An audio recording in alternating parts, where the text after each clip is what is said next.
These drugs took over my children. The community met tonight on the steps of the Kentucky State House in hopes they can work toward eliminating stigma with addiction. The story's told tonight, coming up. Definitely felt it from 2 blocks away. Federal investigators are learning new details tonight about a bomb that went off in a Manhattan neighborhood. And Lexington police are still searching for 3 men wanted for a robbery that put a gas station clerk in the hospital.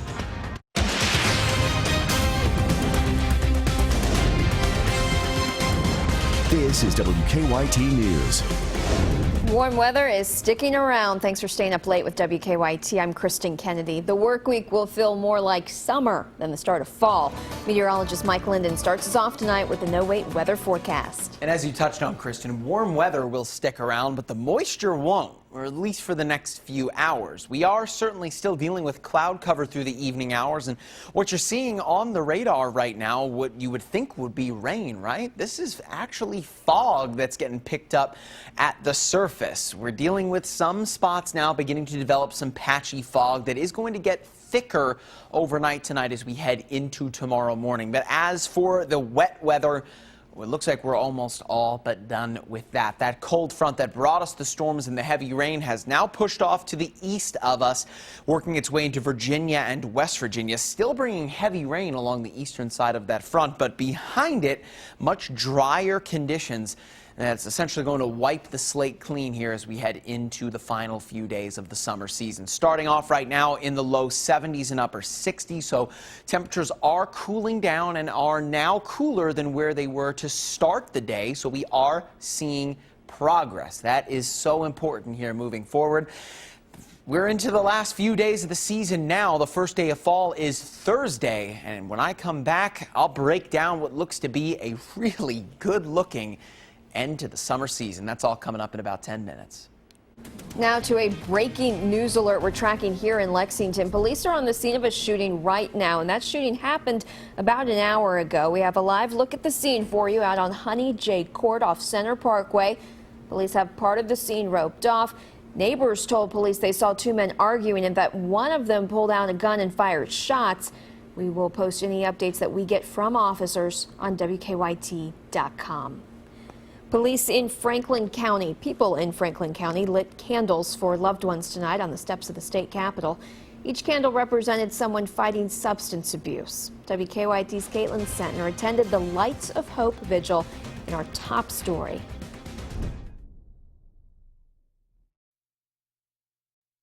The steps of the state capitol, stories were shared. It started out with weed, cocaine, and then in December it ended in heroin and almost death. And it scared me. Stories many people don't want to tell. There were users, recovering addicts, and family members just needing an outlet. It really hit me about 6 years ago as to how bad her addiction was. It wasn't until after he graduated high school that it got really bad. We constantly always waited for a phone call late at night or a knock on the door from a police officer to inform us that our child has died of an overdose. Luckily, Brenda Cummins never got that call. Other parents, like Pam Stamper, never got that lucky. This actually is my son. His name was Sheila Stamper. I was supposed to protect him. I was the older sister. And I think that the heroin was just stronger than me. Trying to help him, it was stronger than him. Everyone here tonight was impacted by addiction in some way, and there's a reason they speak out about overdose, drug addiction, and about hope. Now I can say she's been in recovery for 16 months. People always said she'll never change, she'll never get clean. I've had 9 unsuccessful suicide attempts, 11 overdoses. Today I can look in the mirror and I love who I see. 3 candle colors were lit at the vigil: red for those suffering, white for those recovering, and black for those who lost the battle. Many continue to fight the fight in hopes one day things will change. There's the stigma toward parents of addicts. We also go through that, that we didn't raise our children correctly. Amy Clay, who lost her brother, says just don't be silent. In Frankfort, Caitlin Sentner, WKYT. Sheriff Pat Melton warned the crowd fentanyl is in Frankfort and carfentanil is on its way. He asked families of users to buy Narcan, warning they may need it. Investigators have recovered pieces of the pressure cooker bomb that injured 29 people last night in New York City. The search for who planted it continues. CBS's Brooke Silva-Braga is in the Chelsea section of Manhattan. Surveillance footage obtained by NBC captures the moment. A pressure cooker bomb, police believe, injured 29 in the Chelsea area of Manhattan Saturday night. All have been released from the hospital. A second pressure cooker was found 4 blocks away and disassembled by police Sunday. Was it a political motivation, a personal motivation? What was it? We do not know that yet. New York Governor Andrew Cuomo noted at a morning press conference that no terrorist group had claimed responsibility. At this time, there's no evidence of an international terrorism connection with this incident. Law enforcement sources tell CBS News that both the bombs here in New York and the one that went off Saturday morning in New Jersey along the course of a Marine charity race were designed to be used with cell phone triggers, but they can't say definitively if the events are linked. It was scary. I mean, it was definitely an explosion. You definitely felt it from 2 blocks away. The NYPD is on heightened alert, and 1,000 state police and National Guard are being deployed to transit hubs, all while hundreds of international dignitaries arrive in New York for the UN General Assembly. Brooke Silva-Braga for CBS News, New York. Investigators are looking into a social media page. They say someone claimed to be the New York bomber and wrote the motive for the explosion was a response to anti-gay violence and oppression. The FBI is also investigating an attack at a mall in Minnesota. Investigators say a man stabbed 9 people in St. Cloud before an off-duty police officer shot and killed him. None of the victims died. An FBI leader says they are considering it a possible act of terrorism. They haven't released the name of the man killed, but we're told his father is identifying him as a 22-year-old college student from Somalia. Lexington police are still looking for the 3 men who robbed 2 gas stations and shot a station clerk. Police say the men robbed the Shell at Lexington Green last night and then robbed the Marathon on Lansdowne Drive. They say the men shot the 49-year-old clerk at the Marathon. He is at UK Hospital and at last check was in critical condition. I know Chuck and most of the other workers personally. I used to work there. I mean, Chuck's a great guy. And more or less, he was probably trying to protect the others because that's the type of person he is. Witnesses reported seeing a white passenger car drive away from both gas stations. They are looking at surveillance video trying to identify the men. A Lexington father is facing wanton endangerment charges tonight. Police say he tried to jump out of a 2nd-story window with his baby. We spoke to the baby's mother. She says Patrick Cannon showed up at her friend's home near Walnut Hill Apartments and asked for their daughter. After an argument, she says he grabbed the child, went to her apartment, opened her window, broke the screen, and tried to jump out with the little girl. The girl's mother released this statement saying, "Just seeing her outside that window, I didn't know if he was really going to jump, but it was really scary." An inmate at an Eastern Kentucky jail could be facing more charges tonight. Pikeville police are investigating a rape at the Pike County Detention Center. The jailer says a corrections officer walked in on the rape last week. The jailer says the detention center is conducting an internal investigation. The victim is out on shock probation. The other inmate is in isolation. Once we found out about it, it was just to go straight into the investigation and to make sure that the victim was okay. You know, this stuff is wrong, and they need to be punished for this garbage. The jailer says the inmate could be indicted this week on sodomy and rape charges. Police in Johnson County, Indiana say a teen accidentally sent a text message to an officer offering to sell him drugs. They say 19-year-old Shelby Ikes sent the message and undercover investigators continued the conversation. They met with Ikes twice to buy meth and prescription pain pills. They arrested her during the second meeting. She faces up to 30 years in prison. Bell County Sheriff's deputies have arrested a man who they say had marijuana plants in his car. Deputies found 43-year-old David Hurley in his car in the Beans Fork area. Hurley told deputies he had just cut marijuana from a hillside and that he was cleaning it. Hurley is charged with cultivation. Millions of drivers may be spending a little more at the gas pump this month. A leak has shut down part of an East Coast pipeline. Part of the Colonial Pipeline that runs from Houston to New York has been closed since September 9th. There's a leak in it near Birmingham, Alabama.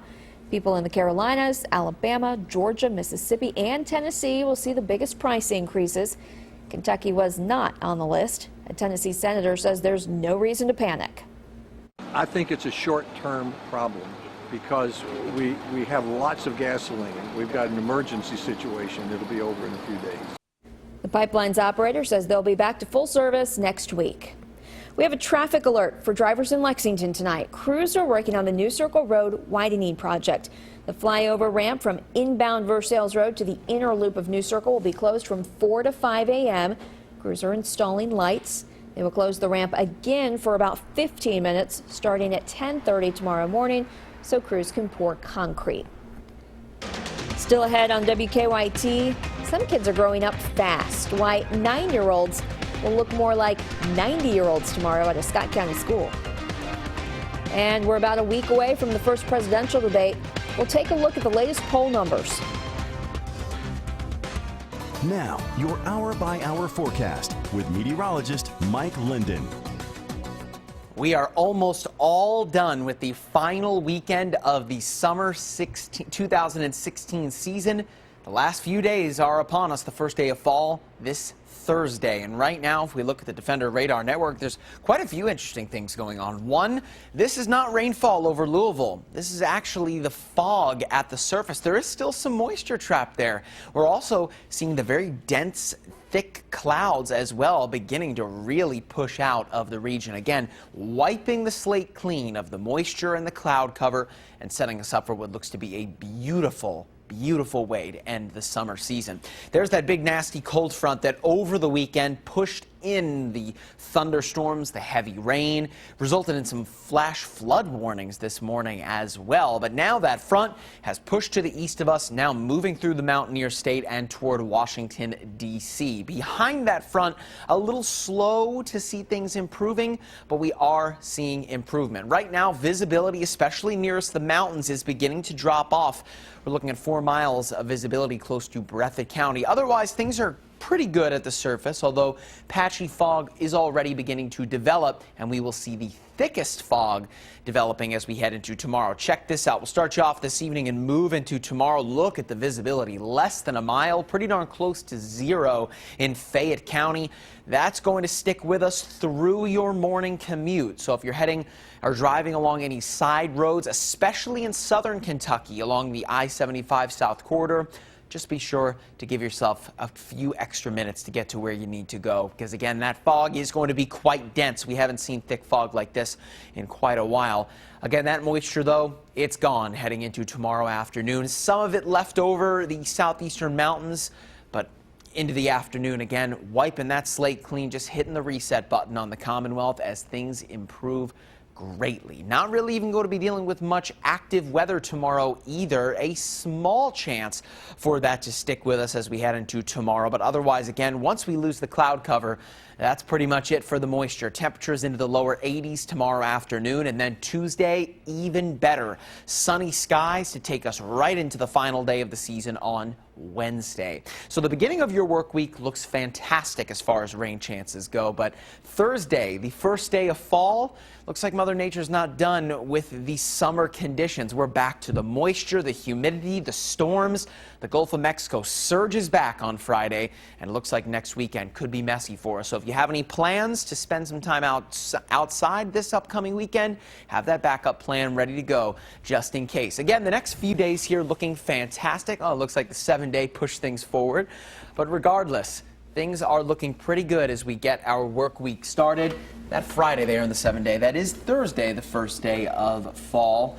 86 degrees, not going to feel very fall-like. And of all days, too, I mean, that's the highest temperature you have on there. Right. I mean, in some spots with the sunshine, we could get even closer to 90 degrees. Pretty rare. On the first day of fall. There you go. Thank you, Mike. After the break, the presidential candidates are trying to gain ground in key states. Morning. Tuesday night's Mega Millions jackpot is $15 million, and Wednesday night's Powerball jackpot is $40 million.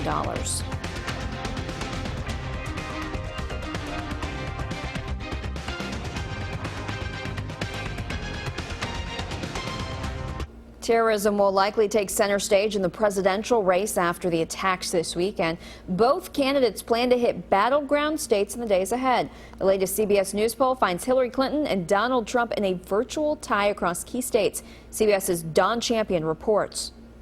The presidential campaigns reacted Sunday to the weekend attacks in New Jersey, New York, and Minnesota.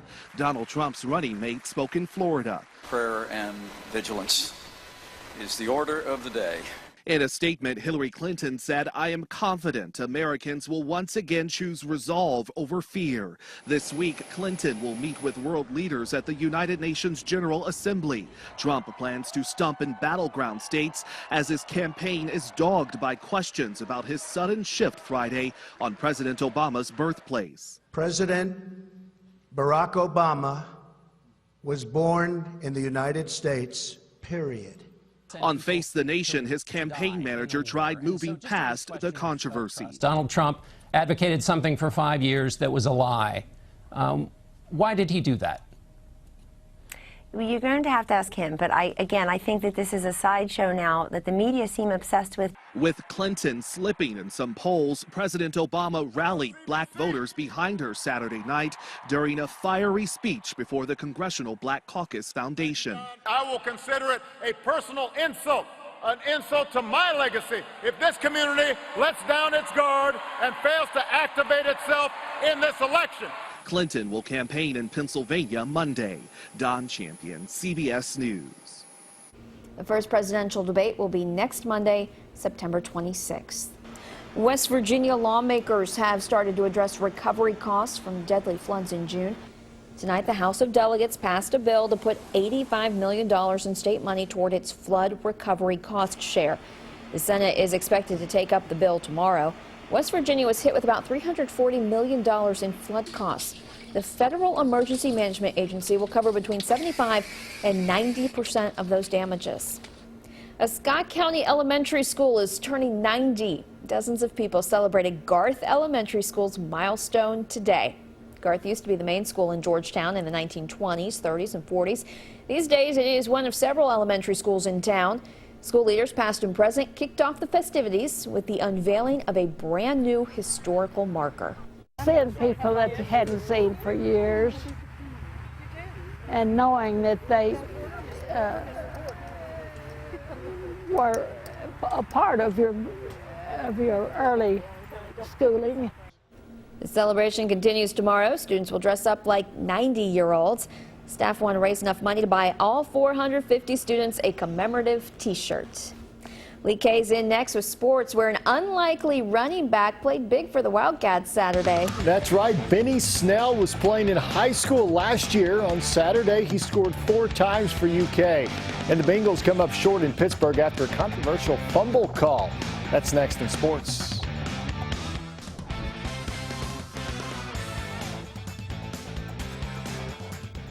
Kentucky outscored New Mexico State on Saturday on their way to their first win of the season. Now, while the Cats put 62 points on the scoreboard, the defense allowed 42. The first half was a back-and-forth battle with the Aggies scoring on big pass plays and trick plays, at times confusing the UK defense. But New Mexico State was limited to just 7 points following a few halftime adjustments. I went right in and talked to the defense because I knew a couple things right off the top of my head before I talked to anybody else. With defensive coaches, that's some things we had to iron out very quickly. But I just told them that it was going to be a long, 60-minute game, and that was not the start of the game that we wanted. But we were going to be fine. Let's get it corrected. It was a little sloppy at times, and we didn't execute on certain things, trick plays, and those are the type of plays that you have to be really focused in on your guy, on your assignment, and we weren't focused at that time. And I feel like when we came back in at the second half, we came here and we got the adjustments, and they only scored 7, and that was a really good thing for us as a defense. Several players like backup quarterback Steven Johnson, tight end C.J. Conrad, they turned in big games, but the most surprising contributor was true freshman running back Benny Snell. In his first collegiate action, Snell rushed for 137 yards and 4 touchdowns. He admitted he even didn't see that kind of performance coming. No, I really didn't. You know, as soon as I got my chance, you know, I just tried to go as hard as I could. It was really good to get him some reps and get him in the game, and you see him keep those legs churning and pushing guys and playing physical, and he plays much more mature than a true freshman, and that's really good to see. Kentucky will now look to make it 2 wins in a row when South Carolina visits Commonwealth Stadium next Saturday, a 7:30 kickoff on the SEC network. The Wildcats have won 2 of 3 over the Gamecocks under Mark Stoops. Morehead State picked up its first win on Saturday, a 50-point win over Lincoln, Pennsylvania. The Eagles finished with 514 total yards compared to just 119 for the Lions. Head coach Rob Tenier was proud of the way that his team played. We want to play at our level. We want to play Morehead State football, and it doesn't matter who we play, where we play. You don't want to play to the level of your opponent. Now, they're a good football team and had some good players, and I think we were a lot more physical tonight, and we out-executed them tonight. So those are the things that I'm excited about. Week 2 in the NFL brought with it one of the most heated rivalries in football. Bengals and the Steelers meeting up for the first time since Cincinnati's wild card playoff meltdown back in January. Steelers had a 17-9 lead in the fourth, and adding to it, Ben Roethlisberger finds a wide-open D'Angelo Williams on 3rd and goal for the touchdown. Steelers were up 24-9 with 3.5 to go in the game. Andy Dalton dumps a short pass off to Giovanni Bernard, who takes it 25 yards into the end zone. Bengals within 8 points of the lead. 2 minutes to play, still 24-16 Steelers. Dalton's pass to Tyler Boyd is complete, but Boyd fumbles the ball. Pittsburgh recovers. The refs say he wasn't down. Pittsburgh hangs on to get the win 24-16, but was Boyd's knee down before he fumbled the ball? I was told it was down even by the guys on our sideline, the officials, but anyway, it didn't, obviously, they didn't see it that way overall, so that's all that matters. We thought we were going to get it, but I guess there wasn't enough. I mean, I wasn't paying super close attention to the replay, but just what we were hearing on the sidelines, we might be getting it back. You know, you always want to have that feeling of making that play to win the game, not end the game, you know, so I'm going to just get back and work even harder. Former Wildcat Jacob Tamme found the end zone in week 2 with the Falcons trailing the Raiders by 1 in the third. Matt Ryan finds Tamme over the middle, who dives in for the go-ahead score. Tamme had 5 receptions for 75 yards in the Falcons' 35-28 win. And UK women's soccer wearing yellow and hosting Alabama tonight, down 1-0 in the second period when the Tide were whistled for a handball. Kentucky would receive a penalty kick. Katie Keene calmly struck the PK home to make it 1-1, but after 2 overtimes, the game would end in a 1-1 draw. Soccer, one of the only sports that can end in a tie. Any reason for the yellow? I don't know. That's a good question. I'm not real sure. Maybe they thought it would get dark early and they could see them out on the field. I'm not real sure. Soccer also does some neat things, I guess. If you like the yellow, then it was good for you. We'll be right back with a final look at weather.